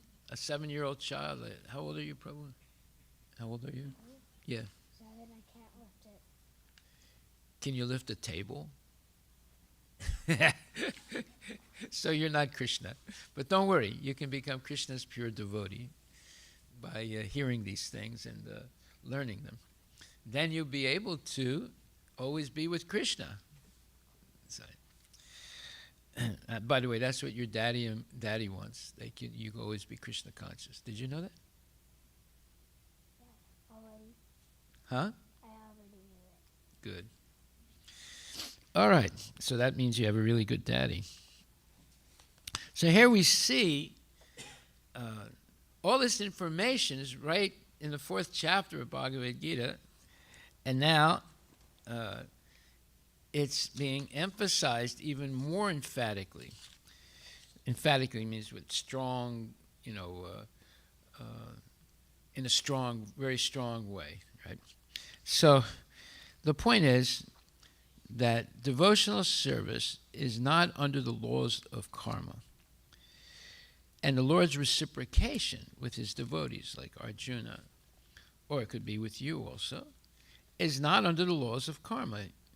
Even if you're the worst person, if you surrender to Krishna, then Krishna takes care of you. Yeah. And that's said in many places in the Bhagavad Gita. Ye yatamam papadyante tam sataiva prajamyaham mamavart manavartante manusya partha sarvasaha. So that is the 11th verse of the 4th chapter, which says,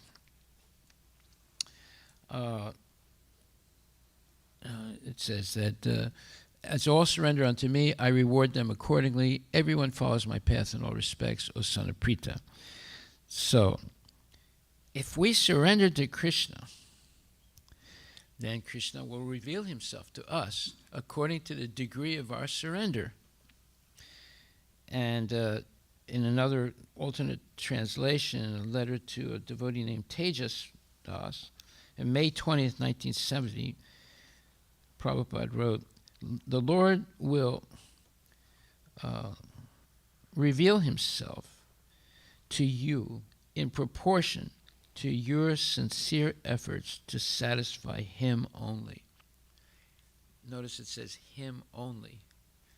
So if we become uniquely, let's say, focused on pleasing Krishna through the instructions of bona fide gurus, then what will Krishna do? He will reveal himself to you. In other words, this is called revelation theology. Look that word, those two words up. Revelation theology. This is not academic study. It's revelation. There's a big difference between the two. Although both of them are supposed to give us knowledge. But this revelation is real knowledge. And the science and philosophy that we're hearing, most of it is just speculation, not really knowledge. Okay, go ahead, speak out loud into the microphone. In regulation and theology, in religion and theology, revelation is the revealing or disclosing of some form of truth, of knowledge through communication with deity or other supernatural entity or entities. Entities, not entireties, entities. So, revelation theology means that it's not academic. It's not, you study this thing or that thing. No, it's going to be revealed to you. You, just like Arjuna asked Krishna, give me the eyes to see your universal form. Krishna said, okay, because you are surrendered to me, I will do that. So it gives him the ability to see his universal form, which normally you would never be able to see because it's too big. It's too awe-inspiring, right? And Arjuna, when he sees the universal form, he says, okay, that's enough, I can't take it anymore.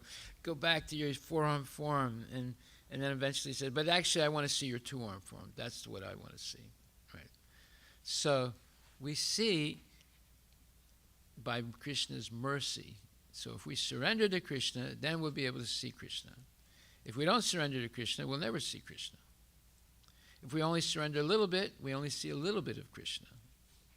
So the whole idea is to surrender completely to the Lord. Then you'll see him completely. And you'll be liberated completely from the cycle of birth and death. Okay, so we discussed a lot of things today.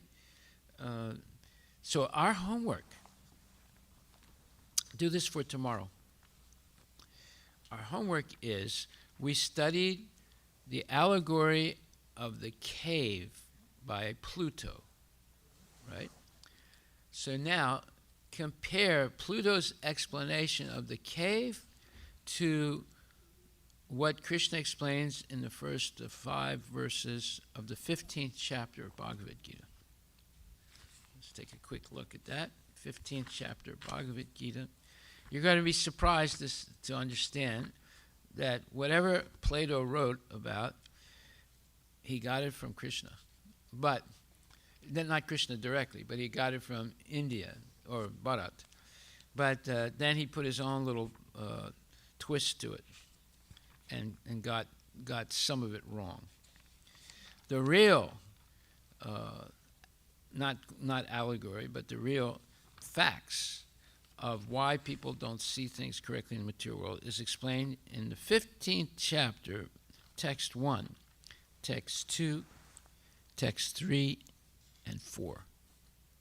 So compare what's in text 1 to 4 in the 15th chapter to what Plato wrote in his allegory of the cave. All right? Very interesting homework. All right, we'll stop right there. Are there any questions?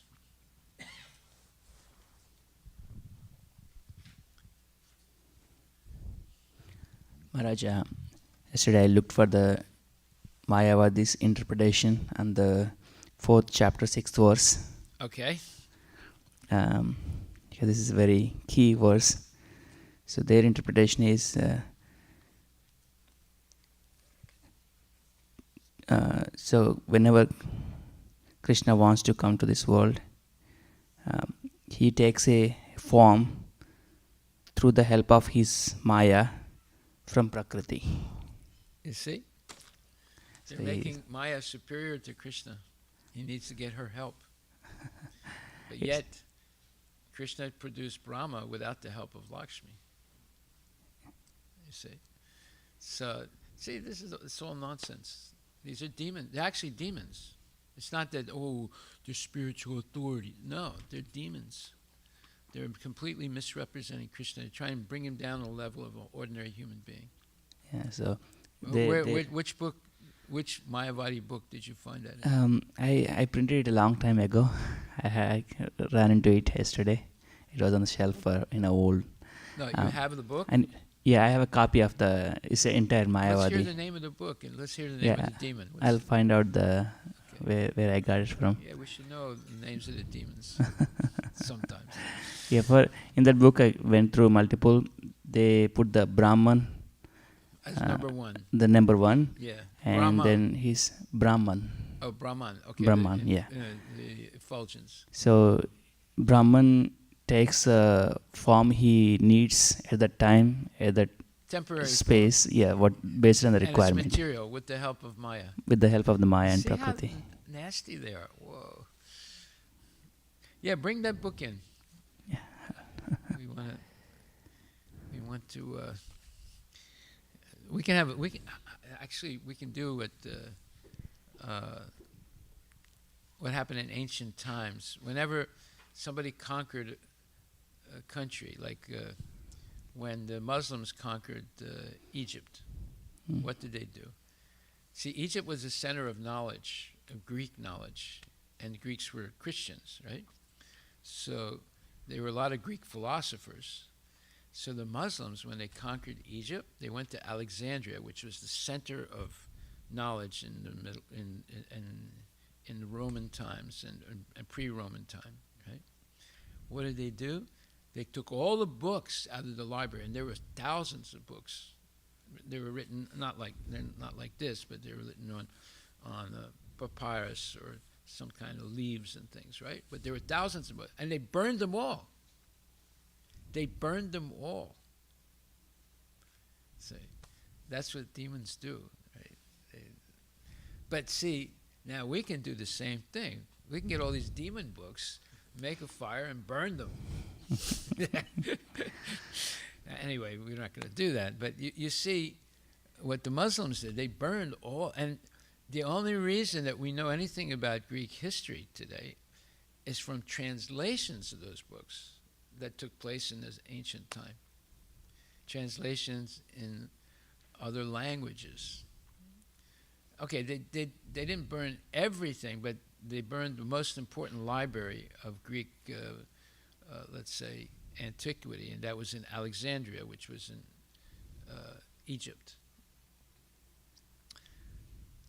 But they, the demons also conquered Greece, but that was much later on. So the Greeks, other things have been preserved, and then some of those ancient books were translated into other languages, so they were also preserved. But they lost a lot of things that were established by the Greeks. The Greeks, if you read about Greek history, it's very interesting because they were considered the smartest people in the world, right, for a long time. But actually, everything they did get, they got most of it from India, from Bharat.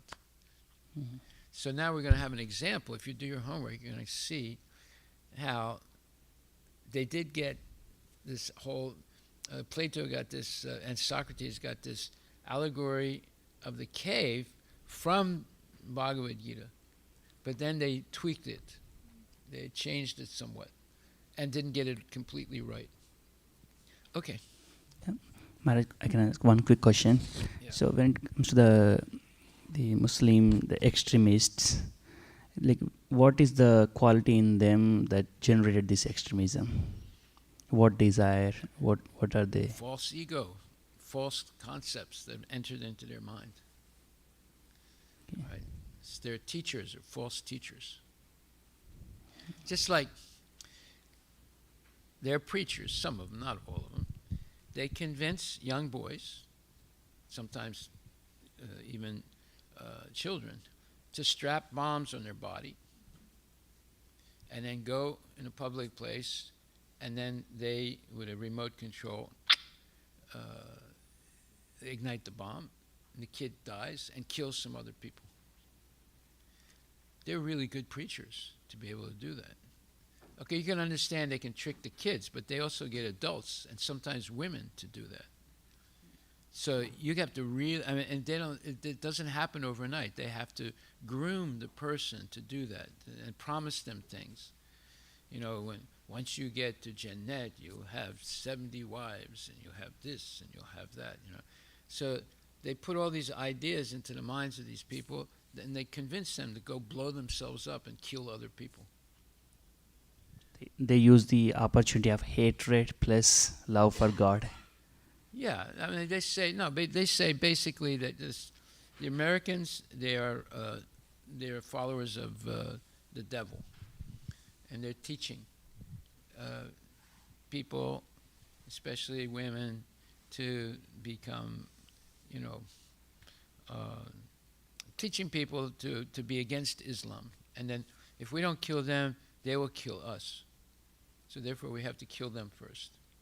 They make all kinds of arguments like that, right? And now I'm not saying all the Muslim imams do that, but there's a lot of them that do that.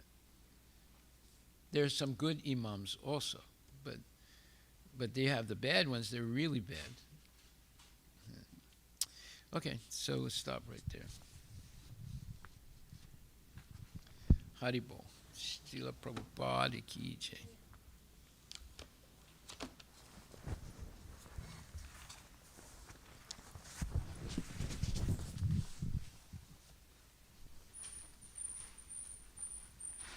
Let's say it was Christmas all year round.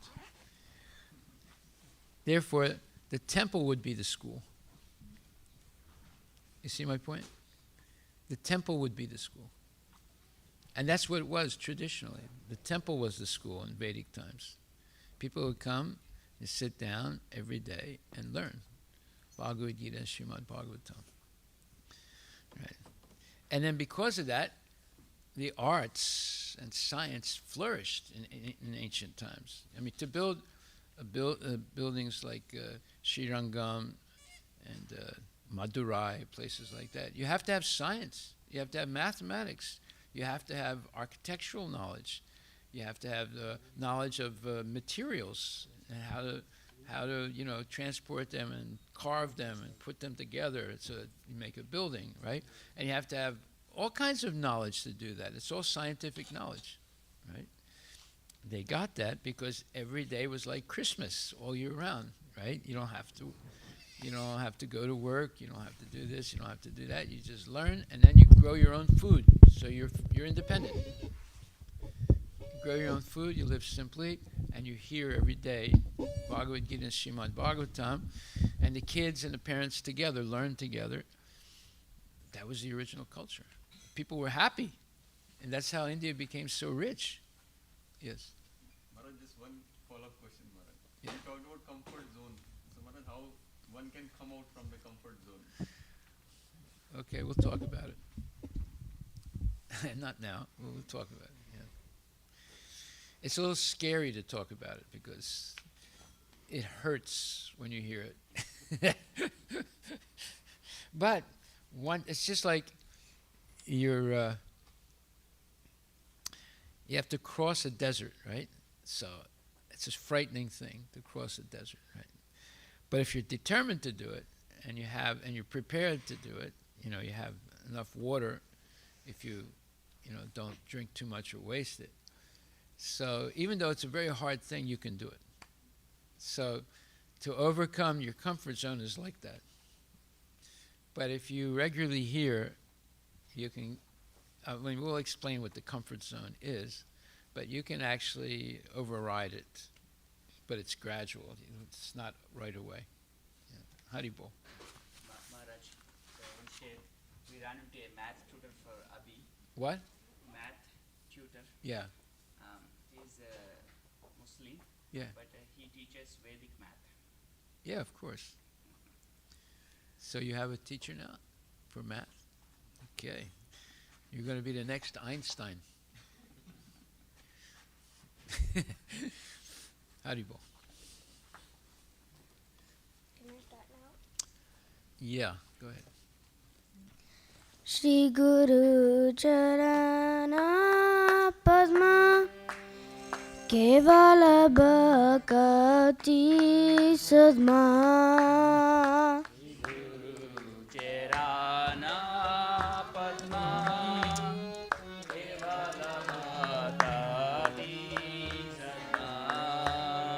Bandhamoi Savada Namate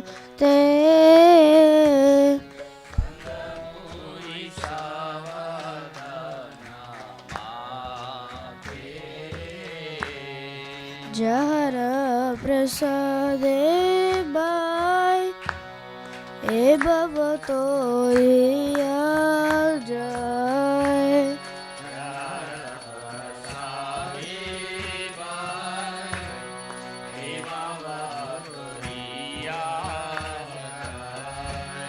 Krishna prapti hoy jaya hoy de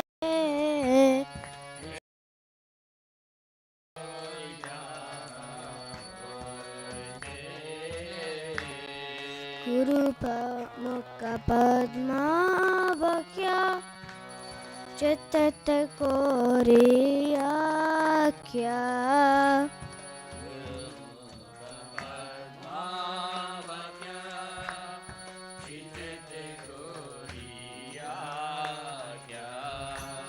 Arana Koriya Mane Asha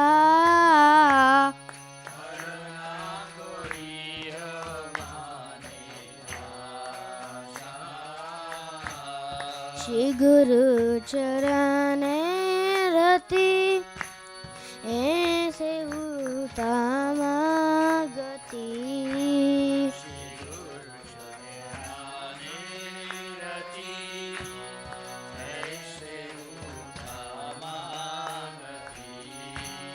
Jai Prasad Pure Sarva Shah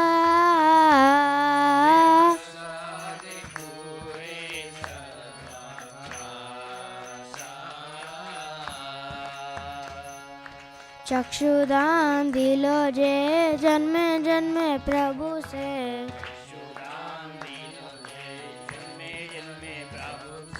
Divya गांडे में प्रकाशित ओ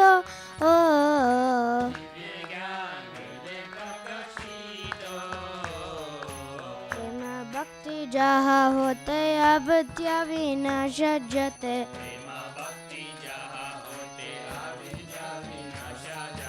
विवेकाय जहर चरितो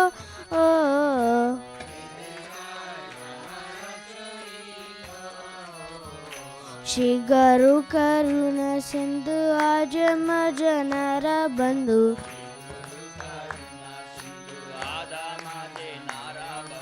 लोकेना लोकेर जीवाना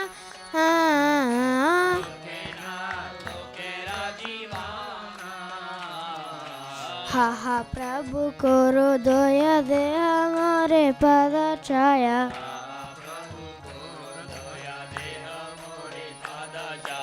ए bags गुशुप त्रिभुवाना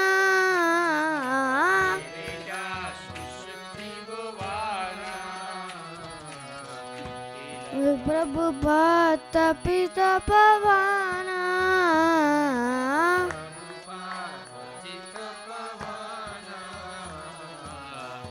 प्रभु पदा जय प्रभु पदा जय प्रभु पदा जय प्रभु पदा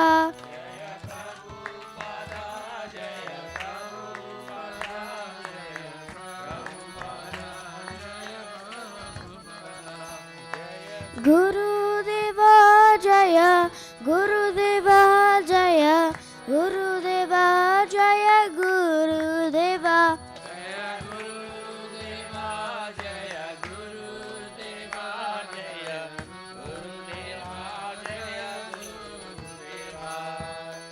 नमो विष्णुपदाय कृष्णप्रस्थाय भूतले श्रीमते भक्ति वेदांत स्वामी नित्यानामिने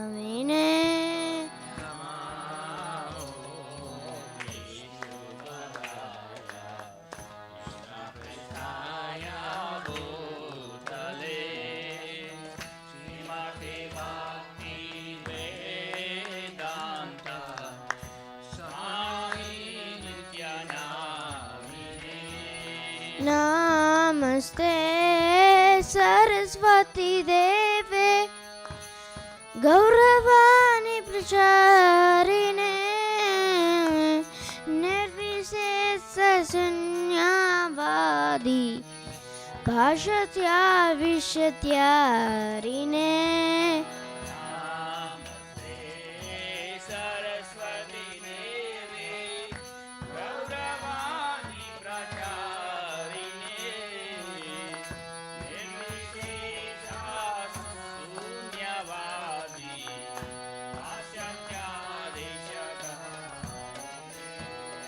श्री कृष्ण चैतन्य प्रभु नित्यानंद श्री अद्वैत गदाधर श्रीवत्सरित गौर भक्त वृंदा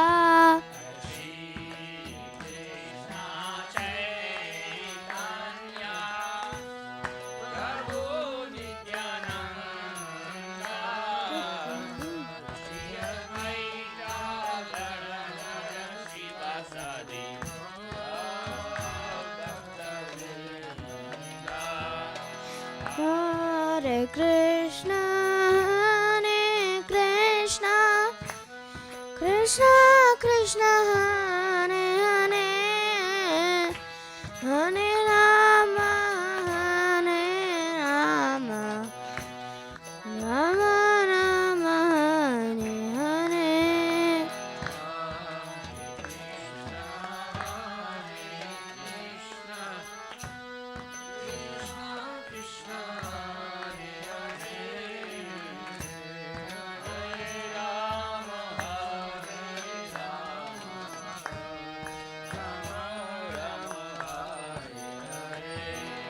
Hare Krishna, Krishna Krishna, Hare Hare, Hare Rama, Hare Rama.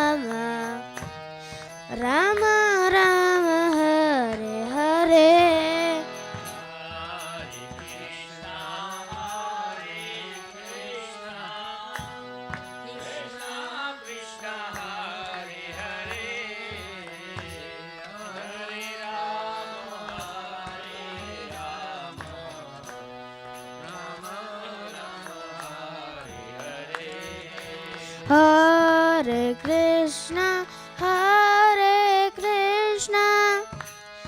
Krishna Krishna, Hare Hare, Hare Rama, Rama Rama, Hare Hare.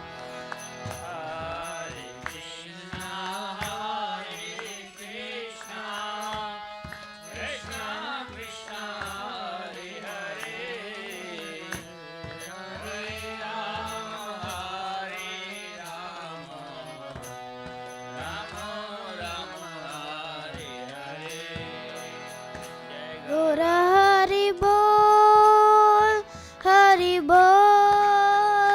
Hari Bol, Nitai Gora Hari Bol.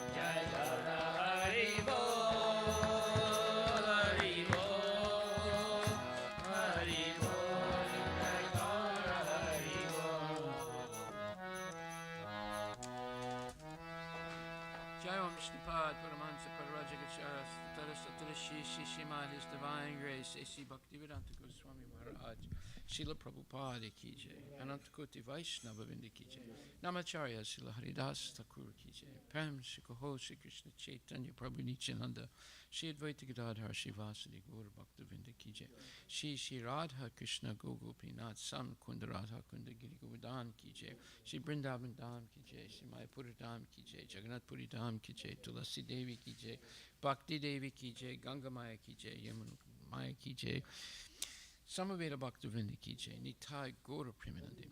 All glories to the assembled devotees, all glories to the assembled devotees, all glories to the assembled devotees, all glories to Shri Guru and Shri Guranga, all glories to Srila Prabhupada Ki Jai.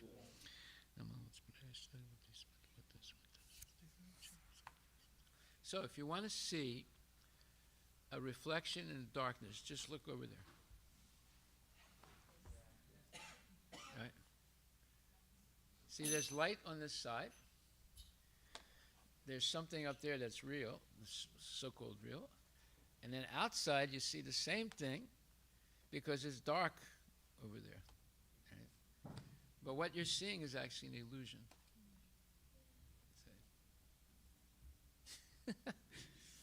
Haribol.